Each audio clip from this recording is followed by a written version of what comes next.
Eto po guys, panoorin po natin dito at gagawa po tayo ng reaction video tungkol doon sa 1 oras na vlog na in-upload po sa channel ni Tekram.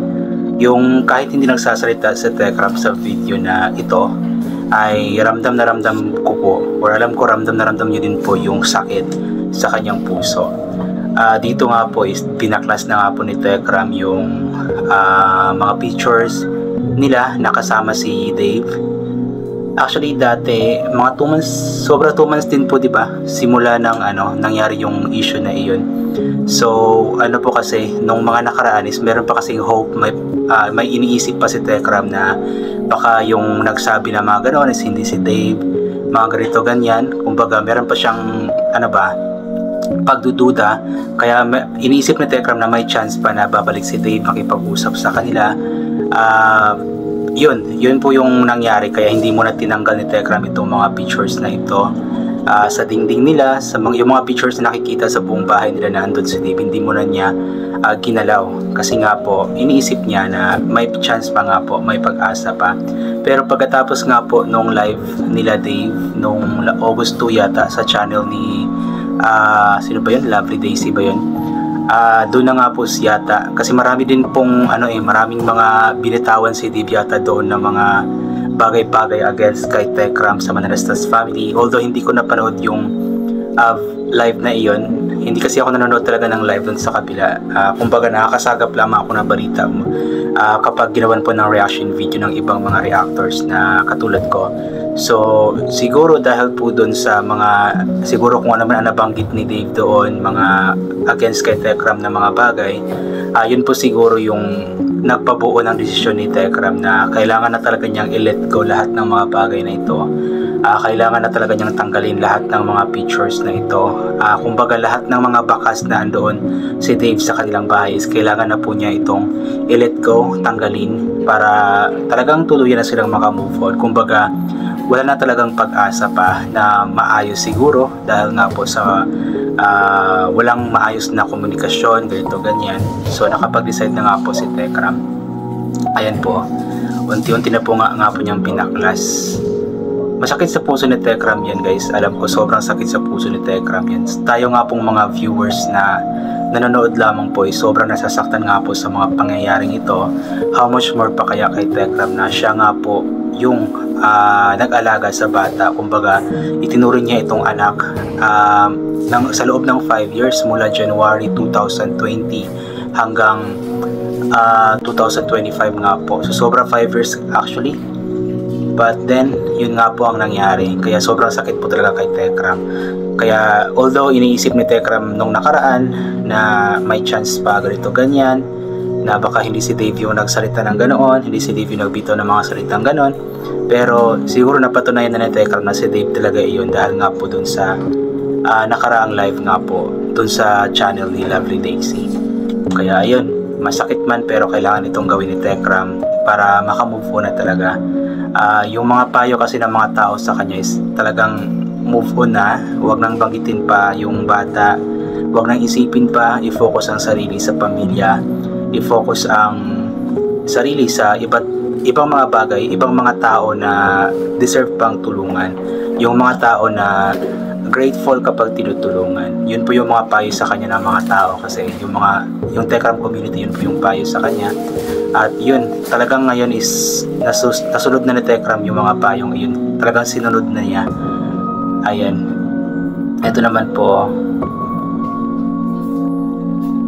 Yung picture na yan kasi is buong buo sila dyan. Andyan I believe si Luis, si Kuya Melvin. So mahirap naman natanggalin lamang si Dave dyan kasi nga po isang buong picture yan. So kailangan tanggalin ni Tekram yung lahat talaga, yung buo talaga na picture. Walang salita-salita si Tekram, no? Ramdam na ramdam mo yung yung sakit sa loob niya na ginagawa niya ang bagay na yan. Kasi hindi dapat niya ginagawa yan eh. At nag-aantay pa nga sana siya na makipag-usap si Dave sa kanila. Pero parang nawala na ng pag-asa si Tekram dahil nga po sa tagal na wala pa rin nangyayari. Tapos habang tumatagal mas lalong kasing umiinit, mas lalong walang chance na magkakaayos. Kaya siguro ganoon.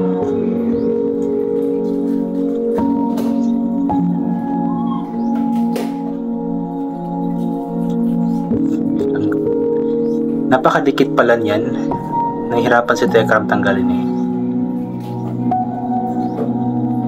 Grabe na, hindi natin in-expect ba na mangyari yung mga ganito, no? Sobrang nahihirapan si Tekram. Sobrang dinikit niya yan eh, kasi akala nila forever na yun eh. Forever na silang pamilya, pero hindi pala. Talagang hindi natin in-expect na mangyari yung mga bagay na iyon. Kahit ako hindi ko in-expect na mangyari talaga yung mga bagay na iyon. Talagang talagang walang forever sa mundo. Lahat talaga is may pagbabago. Kumbaga sinasabi nga po nila na ang mundo talaga is walang permanente. Lahat talaga is nagbabago. Kumbaga walang forever. Grabe na. Napakasakit niyan kay Tekram pa. Mahal na mahal kasi niya yung bata eh. Kaso kaya ayun, tulungan na lamang po natin si Tekram na mag-move on. Grabe yung tigas.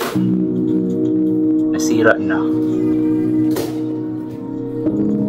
So no choice na kasi talaga. Kailangan nang tanggalin para kumbaga lahat ng mga bakas na andyan si Dave ay mawala na.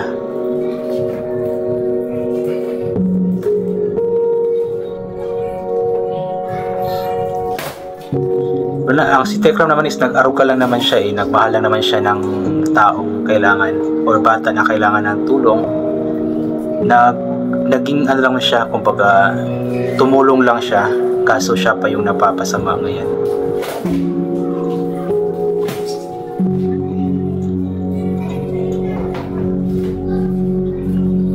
Dami pang pictures ni Dave dyan eh, mga nakatago.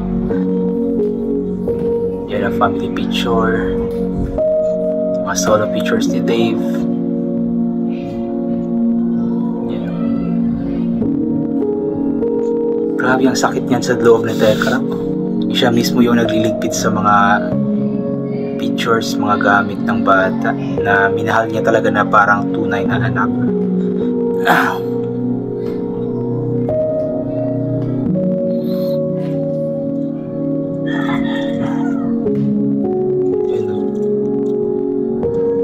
Maliit pa si Dave dyan eh.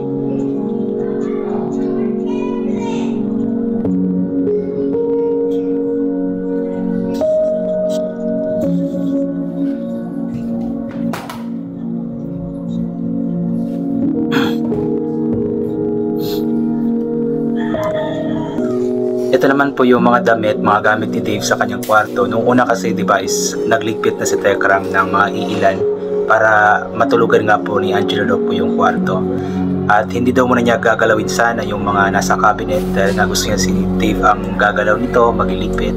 Pero yun nga, dahil nga po sa mga pangyayari na hindi inaasahan din, nakapag-decide na si Tekram na iligpit na lahat ng mga bagay na ito para mawala na talaga lahat ng bakas and maging bakante na ang kwarto, magamit na ng iba na kailangan gumamit dyan, like ni Kuya Angelo na kailangan nga po ng mag-review. Ayan.